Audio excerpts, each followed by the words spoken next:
Jongens, de tijd gaat nu in. Goedemiddag. Wij hebben een team in Hackathon en ik denk dat als ik naar het publiek kijk, zie ik dat meer volwassenen zijn. En de meeste van jullie hebben schoolgaande kinderen, right? Yes? Ja. Oké, jullie hebben schoolgaande kinderen. En zitten die kinderen bij jullie op de middelbare school of zo? Nee. Nee? Bijna op de middelbare school. Maar, er is een probleem. Ik moest vorige keer, in een schooljaar, moest ik voor mijn broertje geld gaan storten. Ik moest schoolstortingen gaan doen. Ik kwam daaraan en mijn bedoeling was, ik ga even snel naar de bank en ik stort en ik ga weg. Ik kwam daaraan en ik zie een lange rij. Wat? Niet alleen als je moet storten voor de school, maar ook als je geld wilt bijvoorbeeld gaan storten, ja, wat verdient je wil gaan storten op de bank, heb je ook een lange rij. Dus bij de mall, mogelijke oplossing, je kan in de avond naar de mall, nog steeds een lange rij. Wat? Wij willen een oplossing daarvoor bedenken. En wat hebben we gedaan? Hoe zijn we eraan gekomen? De probleemstelling is, hier is onze probleemstelling.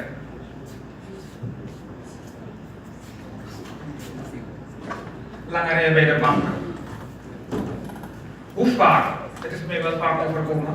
Ik vul een formulier in, het is vol. Ze zeggen me, ik ga naar de kast en zeggen me, het is vol, dus ik moet teruggaan om weer eentje in te vullen. 1. Waste of paper. Goed. Wanneer ik één formulier invul, moet ik mijn naam invullen, mijn ID-nummer, etc. Wanneer ik een tweede formulier pak, moet ik weer mijn naam, mijn ID-nummer, etc. Waarom moet ik steeds mijn naam, mijn ID-nummer en zo? Dat is steeds, als je het bedrag verschilt, je naam blijft hetzelfde. Dus zeggen wij van nee, we gaan niet meer aparte formulieren invullen, we gaan het digitaal invullen. We gaan onze formulier digitaal invullen van huis uit. Dus je gaat niet meer fysiek naar de bank om te sporten. Je gaat nog steeds fysiek naar de bank om te sporten, maar we gaan die lange rijen vermijden. Hoe doen we dat? Oké, met onze oplossing zijn de rijen bij de bank opgelost. Minder papierverspilling. En niet meer de gegevens voor in te vullen. Oké, hier hebben we, en natuurlijk de wachttijden. Je gaat snel naar de bank, je doet je ding binnen 2-3 minuten en je bent weg. En hier is de oplossing. We gaan formulieren digitaliseren.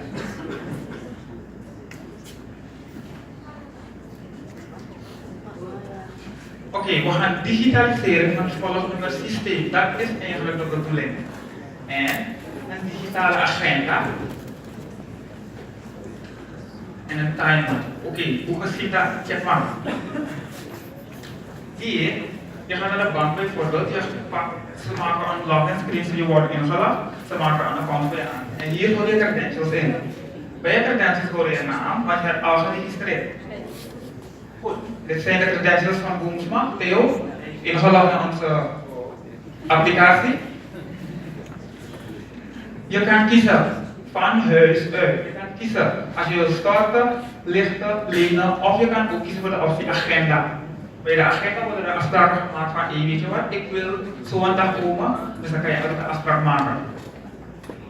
Oké. Je naam, voornaam, je ID-nummer, je rekeningnummer zijn allemaal al verbonden aan je account. Dus dat hoef je niet meer in te vullen, alleen je amount ga je invullen.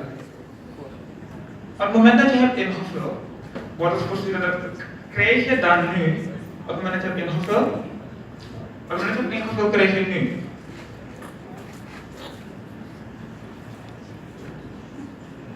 Je krijgt welk nummer jij bent, want je hebt je ingelogd. Jij bent bijvoorbeeld nu nummer 40. Jij krijgt ook te zien wie op dit moment, bij de kassier is wel welk nummer. Je krijgt een estimate over hoe lang ben jij aan de beurt. Je ziet, laten we zeggen nu je bent vertraagd door traffic of file, je bent vertraagd.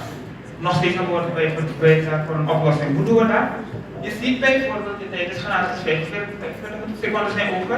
En je zegt van, ik haal het niet. Dan zeg je van, push.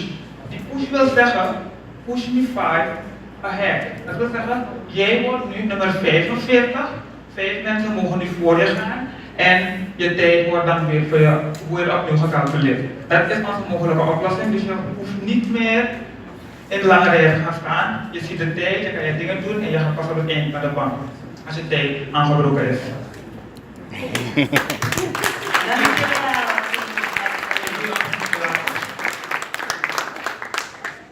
Nou, vragen van de jury? Alright. Aan wie gaan jullie dit verkopen? Hoe ziet het business model van zo'n app eruit? Moment hoor. Deze jongens hebben het heel zwaar gehad, ze waren maar met z'n drieën en meneer Jubitana die is bijna half. Nog een vraag? Wie is jullie doelgroep? Oké, onze doelgroep is eigenlijk customers van de bank, dat is waar we voor ons richten. Maar je kan uiteindelijk ook voor elke plaats waar een lange rij staat met dit probleem oplossen. Bij de dokter, bij de politie, dat kan hiermee opgelost worden. Maar je doet dat die volgende, maar je hoeft niet meer lang te wachten bij de dokter, bij de politie, etc. Bij overheidskantoren, CBB bijvoorbeeld. Maar ga je het verkopen als een app of ga je het verkopen als een service? Of hoe wil je het aanpakken? Oké, we willen het verkopen als een service. We kunnen dan altijd bijvoorbeeld updates aanbrengen. Any questions?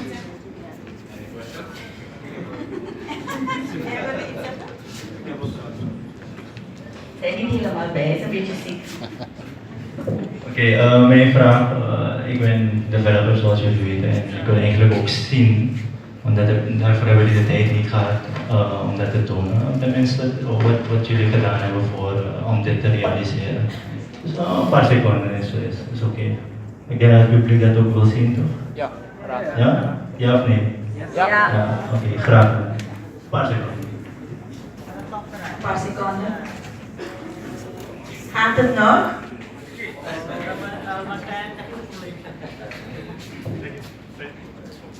Okay, it's supposed to be shown on the screen, but helaas. Maar hier is mijn applicatie, zie je dat? Je bent al ingelogd. Zie je dat? Omdat je bent ingelogd, kan je kiezen als je wilt starten, lichten, of je kan een agenda kiezen.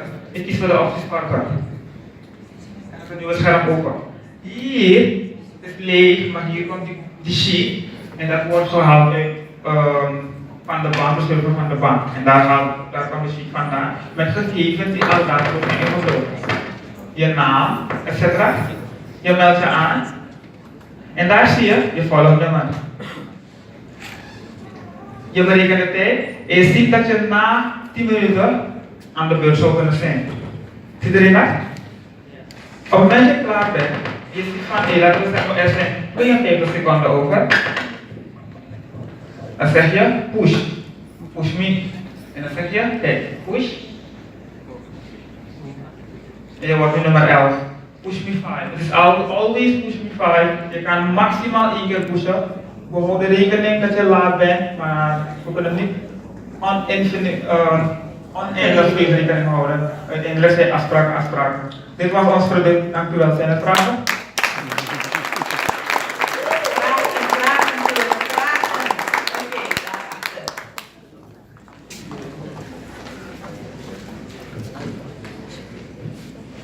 Goedemiddag van mijn zijde ook. Ik ben totaal niet technisch aangelegd, dus het is gewoon een vraag waarmee ik elke maand te kampen heb. Bankzaken doen, CBB, noem maar op. Zeker 2 tot 3 uur wachten, vooral als het vakantie is. Dus alles bij elkaar opgeteld verlies je zeker een maand alleen aan wachttijden. Mijn vraag, je geeft een van je laatste punten van push. Dan geef je 5 cliënten zeg maar voorkeur voor jou. Dat is een inschatting die jij maakt. Ik zal zeg maar die tijd gebruiken om toch die daar op plaats van bestemming te zijn.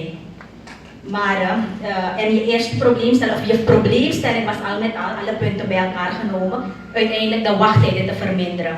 Als nu eenmaal Surinaams mentaliteit 10 cliënten zo laat zijn, komen we toch ergens op het punt van laat zijn. Hoe regel je dat? Goed. Ik wil alvast één oplossing. We moeten ophouden met Surinaamse tijd. Dat is alvast één.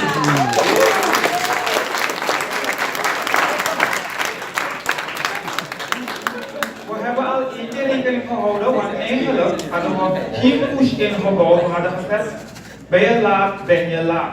Maar we hebben rekening gehouden van oké, je bent een beetje laat. Ook rekening gehouden met het verkeer, de file.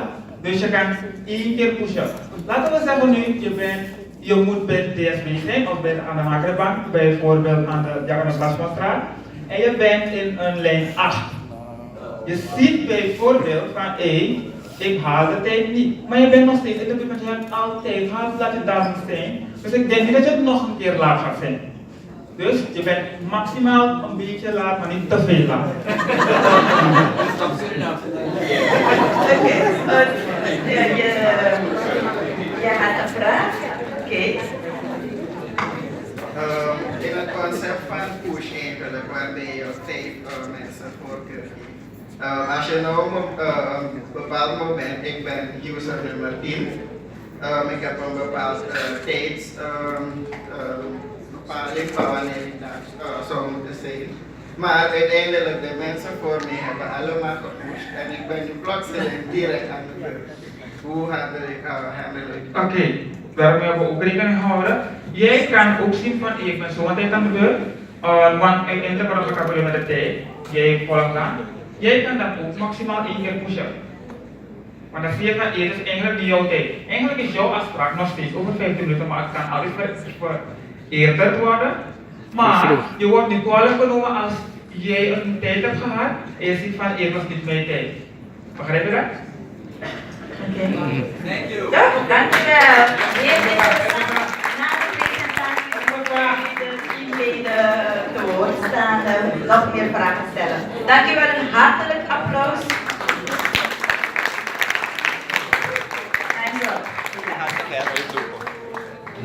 Na de presentatie hoef ik altijd nog extra vragen stellen. Ik begreep dat Surinaamse tijd echt een bijzonder ding is. Ik ben altijd op tijd. Dus. Ja.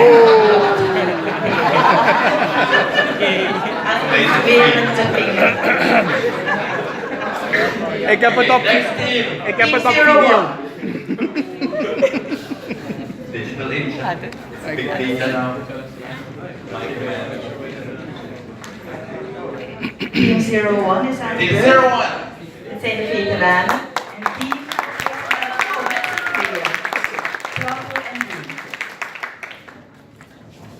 Yes, good afternoon. Dean, why are you looking so stressed? What's wrong, man? I'm just tired of waiting in the bank, man, or go so many times when I know these things can be done online. Don't worry, because we have a solution for that. And that is FAB. We build a cross-platform application, and FAB stands for Fast Electronic Banking. FAB, speed and simplicity is the key of our application. So FAB actually is an API that we have models integrated to do that. Okay, FAB is a modular application. Okay, FAB is a modular application system, and to begin with the application, we decided to focus on one of the module, and that is a loan management system. And that loan management system will reduce customers' waiting time, reduce cash flow, reduce usage of resources, and a couple of other things. Can you tell me more about the assisting business? And we have implemented in FAB business analysis solution, which is done with machine learning, and that will help assist the bank in taking decision when someone applies for a loan. And because we're not telling the bank to do it, but then it's going to assist with the data that it gathers, then it can assist the bank actually taking the decision of giving the loan or not. And this is a real data result, from the system, as you can see. Yeah, and as you guys can see, Fed loan procedure, it's not different from the actual procedure that happened actually now by the bank. If you're gonna go to the bank and ask for a loan, you have to go to the bank maybe 1, 2, 3 times, wait there so long in the line, and all of that is still here, but you don't have to wait. All you have to do is to log in our system, fill a form, and actually the machine learning system, which is beneficial for the bank, is right here. It's going to collect all the data, and that data is what you guys saw in the chart. We also have rewarding strategy, web analytics, and the data visualization. Because actually the rewarding strategy is in case someone provide already their information and maybe they were not qualified for the loan, but still we decided to create a generic rewarding strategy that's up to the bank or the person who is going to use the app or buy the app. It's up to them. Maybe they can provide bonus, discount, or credit. So the person won't be demotivated and maybe go to another bank. Maybe they can try again, to apply whenever they complete the missing pieces of the application. But can you give them a demo? So here we have the login screen, and sorry. The first thing that you see here is the overview of all the loans that you've made by the bank. And yeah. Of course, you can also request a new loan. This is actually supposed to request all the data that the bank needs to actually profile to see if you're qualified to get the loan. You can also upload your files if you need to profile that. And then you can just submit this information. Just to complete what Dean said, because normally when you apply for a loan, the bank asks for werkgeversverklaring, right? Something like that, or ID card. And you can provide that. And that form is just a simple form, but we can always expand with fields. It's just for sample we did like that. Okay, so now we have a request, and then the bank process will pick that up, and then the user has the ability to see the status in real time. That's how the customer interaction with the bank actually improves. And after that, if the bank approves, of course, we have loans. And now the payment process needs to happen because the user, of course, needs to review their loan. They can actually just click to pay. It's supposed to bring you to the nice. Actually, the system right from we're using HOP is the Hackathon online payment system, but the system was blocking us all the time, our IP.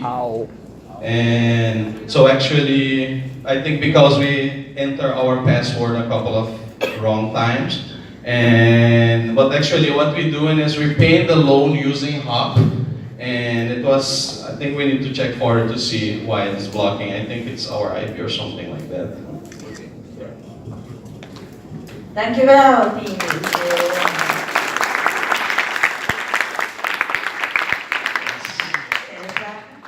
Do you have questions? Wonderful job, guys. My question is completely unrelated to this, but it's on the impact of the organization. This, obviously is going to improve operational efficiency. But what do you suggest we do with the people who used to process these loans?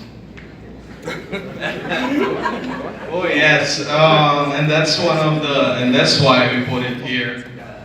Reduce usage of resources, and those people are part of that. But of course, rather than being doing that, processing that, they can be doing something else, and like reinforcing the other departments.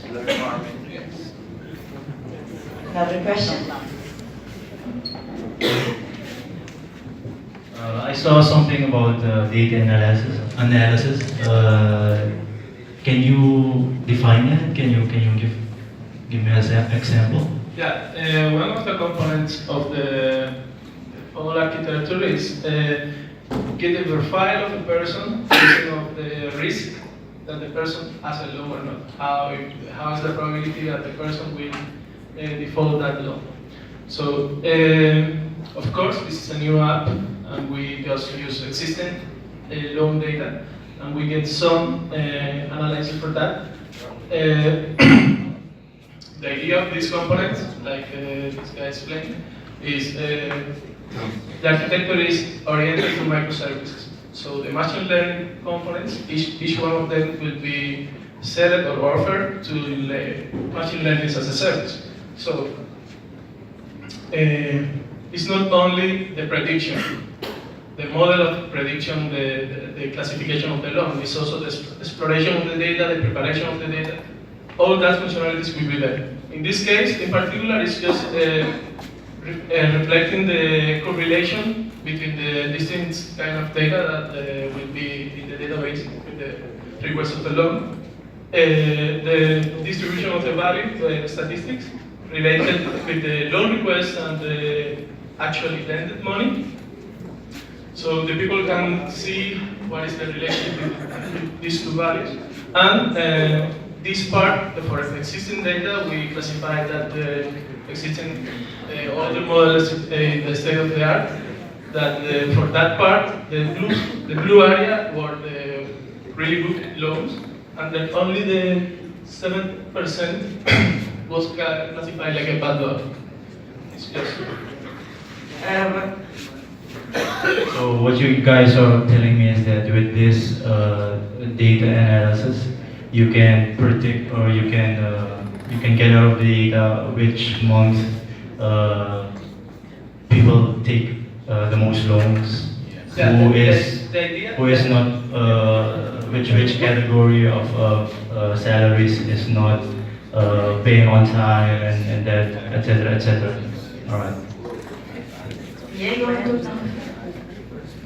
You guys implemented a rewarding system even if something goes wrong.